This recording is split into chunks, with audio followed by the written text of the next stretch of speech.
Section 5.2, sigma notation and limits of finite sums. By using sigma notation, we can express summation of many terms quite effectively. Here, that is called sigma. K is 1 to n ak. The ak is a formula for the kth term. Let's example here. We can write the square sum for numbers from 1 to 10. That is a practical summation. This summation can be expressed into this way. Now, k is from 1 to 10, k squared. Once k is 1, that will be 1 squared, that is this term. Once k is 2, then 2 squared, which is this term, and so on. So this sigma notation is indicating the summation.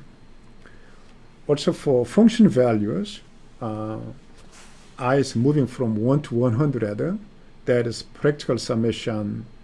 Now, by using sigma notation, you can write in this way.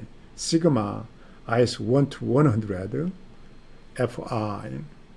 Of course, you can use k notation, I notation, also some other variable to express the summation, so that k is a sort of a dummy variable. And we want to express now the sum, the 6 terms, and first add positive integers. And by using sigma notation, we can express, but the expression is not unit. You may start from 0 and 1 or 2. Okay, once it is start from 0, then anyway, the first term is related with k equals 0.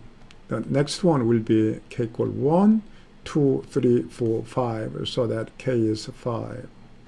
So k is moving from 0 to 5. Now, originally, each value is jumping by 2, so that you have to include the 2k. Here, if you consider 2k, then 2k plus 1 is 3. 2k is 2, plus 1 is 3.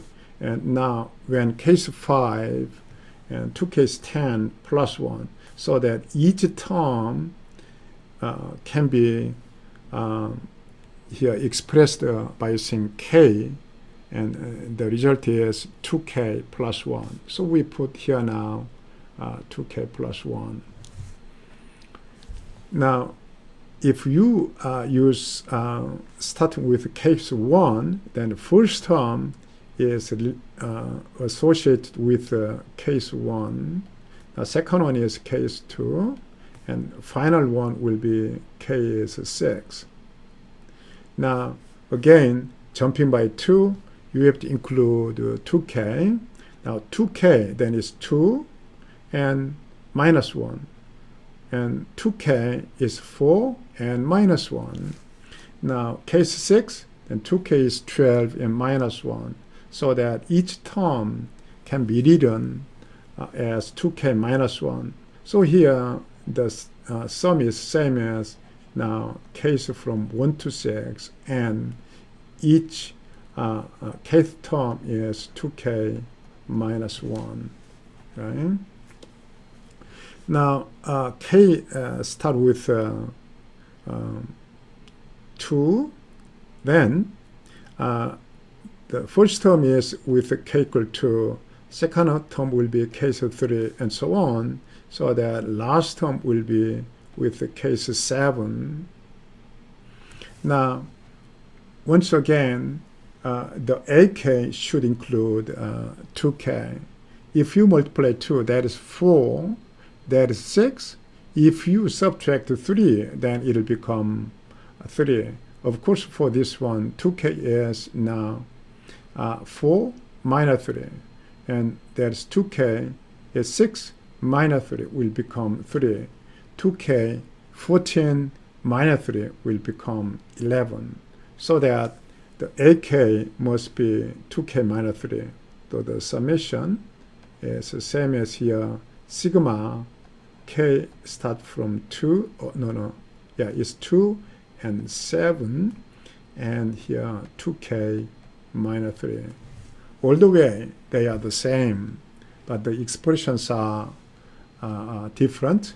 So various way you can express it. But usually in sigma notation, k will begin with 0 or 1. And of course you can express like this, k start from 2. But if it is not necessary, then we should reduce complication. Okay. Here we have rules for finite sums. Once each summation, sigma AK, sigma BK exists, then here AK plus BK or AK minus BK can be done with a separate summation. I'm sorry. For constant multiple, the C constant can go out. Now, once you sum a constant n times, then it will become n times C. Quite easily, you can figure it out. Okay, in this example, we'll show the sum of first n positive integers is now n plus 1 over 2. Okay, now we name this sum as Sn because there are n terms. Then Sn can be written along with the opposite order, then n, now n minus 1, and so on, so that last one will be 1. If we sum them, here the left-hand side will be twice of Sn. Right-hand side is each summation will be n plus 1. Each summation is n plus 1. And there are n terms, so that times n. And divided by 2, Sn will become n plus 1 over 2. So that here, from this one, Sn is same as n plus 1 divided by 2. We prove that. Here we have summary, the collection of summation formulas. From 1 to n, using sigma notation, it can be expressed in this way, and the quantity will be n plus 1 divided by 2. Now, squared integers, positive integers are summed. Then that is a sigma notation, and the result will be n plus 1, 2n plus 1 over 6. This one can be proved by using mathematical induction. Roughly speaking, mathematical induction is working in this way.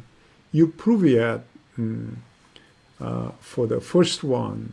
For example, once n equal 1, then you can prove that 1 squared, so that is 1 squared is 1. Once n equal 1, then 1 times 2 times 3, so that is 6. 6 divided by 6 is 1.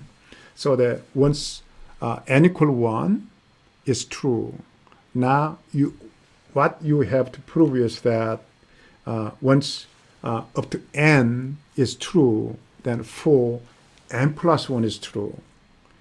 And already n is used so that you may think another variable, so that once true for some I, so the case from 1 to I is true, then by using the assumption, you have to prove that here case 1 to I plus 1 is true. If you prove that, then overall the meaning is that in the beginning n is 1 is true. Now, because this one is true, now when n is 2 is true. And because that is true, now when n is 3, that is true, and so on. So that for every integer, it is true. By using such argument, you can prove this one. Also, the last one. And cubed summation is exactly the same as the square of simple summation. So you can memorize this one quite easily. Okay. Here, earlier in section 5.1, to estimate an area, we have used a summation of the form. Now, here, there are n subintervals for case subinterval, and we measure the interval length, which is same as delta kx. Then we are choosing a typical point over the subinterval and measure the height for non-negative functions. And this multiplication will be the area of the rectangle, and they are summed. We did in earlier section. And for non-negative functions. Now, even though the function has a negative area, we can do that, allowing area become negative. So in expanded sense, we try to use the word of area. So here, the area in this region is contributed negative way, and here the other side positive way contributed, so that eventually the whole summation will make a net area. Such a summation of SP, depending on the partition, is called Riemann sum of F over the interval associated with a partition P. So we indicate here P. For given partition, Riemann sum is defined so that Riemann sum is different for different choices of partitions. Also, of course, if you choose different point ck, then the value will change. Anyway, for given partition and for any choice of ck, and the summation is called the Riemann sum. And limit of Riemann sum by defining the subintervals, more and more subintervals, and we'll define definite integral in the next section. Okay, I believe that is next section. Okay. Yeah, next section. Okay. Now this is Riemann sum. And for convenience now, we'll use uniform partition. And so that delta xk will be a constant b minus a over n. Okay, let's visualize this one. Okay, that is now a, and that is b. Then we try to make subintervals with equal length from a to b. Then the length will be delta x, p minus a over n. Now, that is, we say that is x0. And now this point is x1, and so on. So that, of course, here b will be xn. Now, summing xk, then x1 is the same as a plus delta x, and x2 will be the same as a plus 2 delta x, and so on, so that xk will be here a plus k times delta x, right? Let's go to this example. Find the limiting value of lower sum approximations to the area of region R below the graph of y equal 1 minus x squared and above the interval. Okay, here let's visualize the problem. There is x-axis and now y-axis, and 1 minus x squared will be given in this way. So it is y equal 1 minus x squared. So that will be 1 in x direction. And of course, that is 1 now. Okay, for that one, we want to get lower sum approximation and the limiting value. So let's start with a uniform partition. Let's draw the case of 4 subintervals. Okay, so each subinterval, assuming it's a general n, is 1 over n, that is now delta x, and the points, the ck, we are using lower sum. That means right end point, right? Right end point of each rectangle is used. So like that, like that, like that. For this one, right end point is 0, so that one. So this rectangle area will be summed for the Riemann sum. So the points are, for ck, the ck will be chosen here inside this one. First one will be 1 over n. For second subinterval, right end point will be 2 over n, and so on. So that last one is n over n, which is 1, but we write down here n over n. Now, we organize a Riemann sum. Because it's a lower sum, let's try to use notation L. Okay, L. That is now delta x is common, so that it is 1 over n. Now, and here from first subinterval, by using 1 over n, the value will be, by using the function 1 minus 1 over n squared. From first one, 1 minus 1 over n squared. From second one, now 1 minus 1, okay, 2 over n squared, and so on, so that from final subinterval, there will be 1 minus n over n squared. That is lower sum,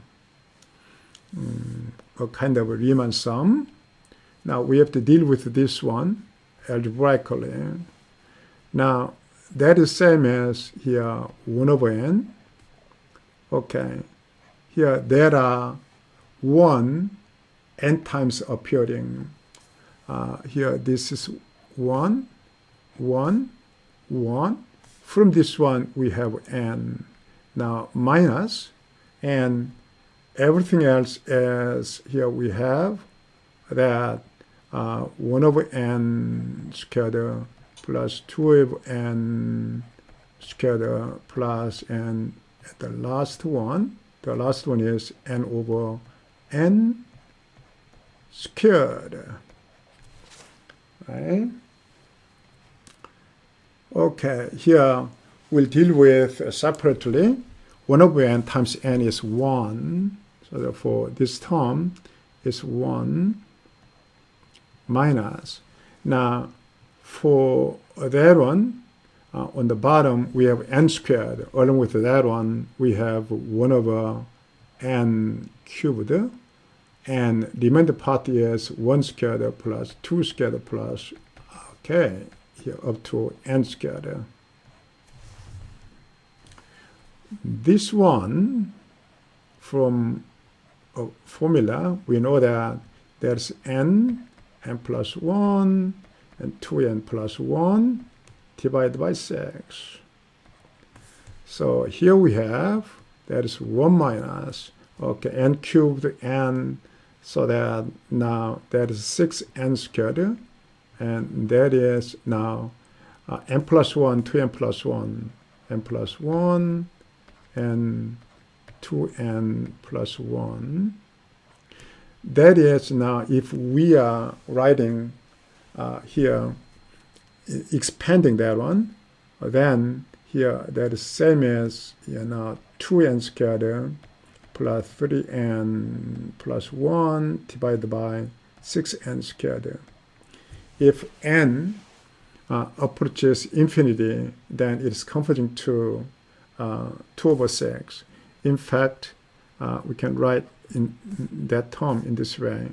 There's 1 minus here, okay, and that is term by term, that is same as 6 over 2 and 2 over 6.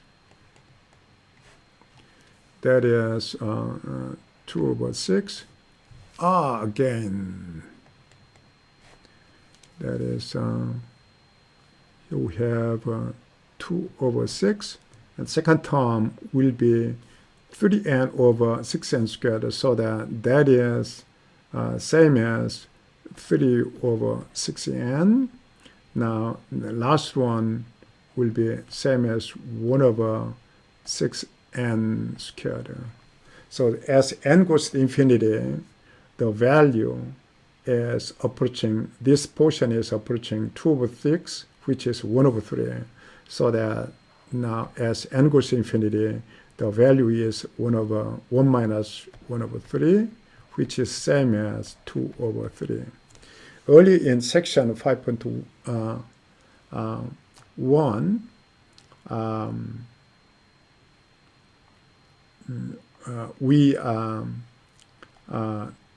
we saw, by using computer program, we saw that that is now the summation is converging to 2 over 3. Earlier we saw that. Okay. Okay, let's go to this example. For the function given below, okay, that is fx equal x squared minus 2.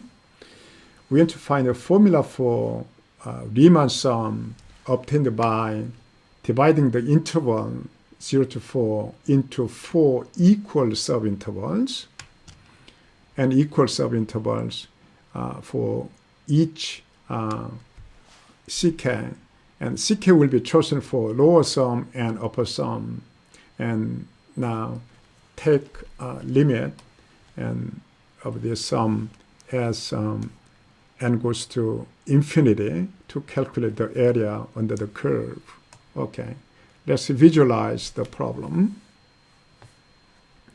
And x-axis and y-axis. Now x is moving from 0 to 4. The function is x squared plus 2. So that is given in this way. So here, of course, there is 2. And x is moving from 0 to 4.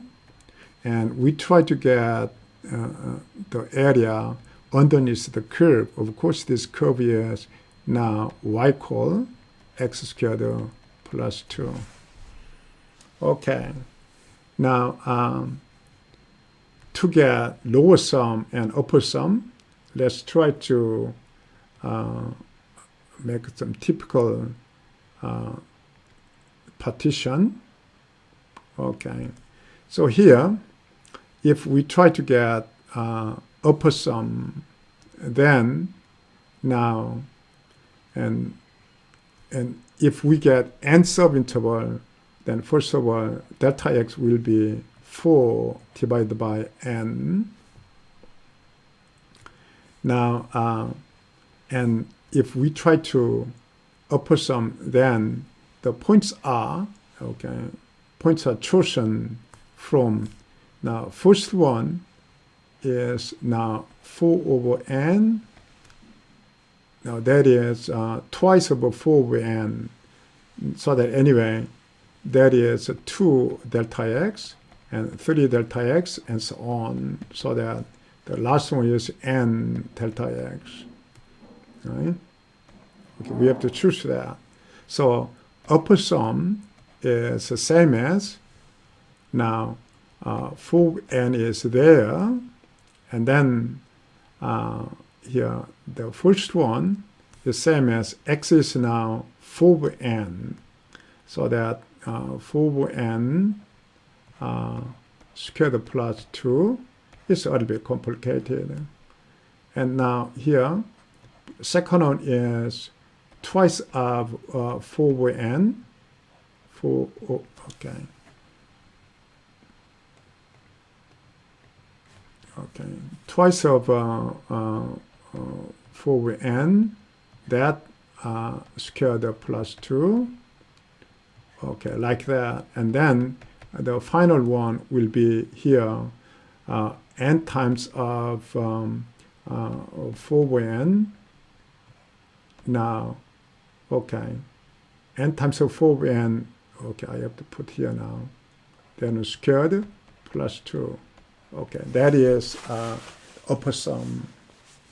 Now we have to manipulate here. Okay. Now, same as in earlier, 4n, we collect this 2. 2 is added n times. So we put here that is 2n.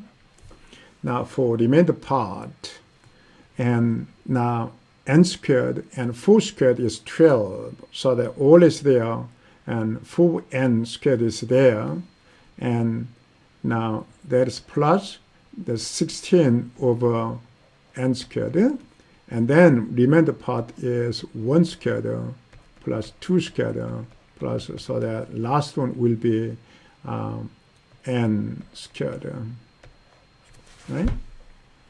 Okay, now we'll deal with it separately. That's 4 over n times 2n, and it'll be cancelled, and that'll be 8. And the plus, and 4 over n, so that is 64 divided by n cubed. And this portion, by using formula, is the same as now n plus 1, and 2n plus 1 over 6. Okay. As n approaches infinity, here, that is converted to a. It's always same as a. Now, plus 64 times. Okay. This we move this one to here. Then now 6n cubed, and on the bottom, and then on the top, that starts with 2n cubed, so that it's approaching to 1/3, right? Okay, so that is a limiting value. Here, this 8 comes from this one, so that in fact, area can be obtained separately from this one and also from this one. So the added is constant from 0 to 4. The area will be A. So 8 is coming from here 2. And from this one, now the value is 1/3 times 64. Okay, that's upper sum. How about lower sum? Then, for lower sum, here, left-hand value, the point must be used, is related with ck. So start with 0, and now, here, that is 4 over n, second point, and then last one will be here, n minus 1, and 4 over n. 4 over n is delta x, so there are 4 over n. Okay. But once you organize lower sum, then is almost same as upper sum, and only the difference is that here that is now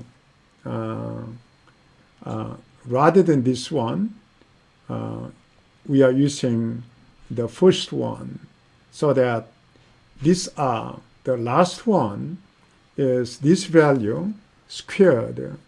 Okay, so that the value is now 4 squared is 16 plus 2, that is now 18, and here we are using, in fact, that on n, 4 over n is there, and we subtract, rather than this one, 18 in fact. The last value is here 18, and the first value, once x equals 0, then the value is 2, so that like that. Only the changes from upper sum, the last value is subtracted inside this the bracket, and the first value is added. That's the n. But as n goes to infinity, this value, because it's constant, will approach 0, so that eventually the limiting value will be the same as that one. Okay? Okay, that's the end of section 5.2.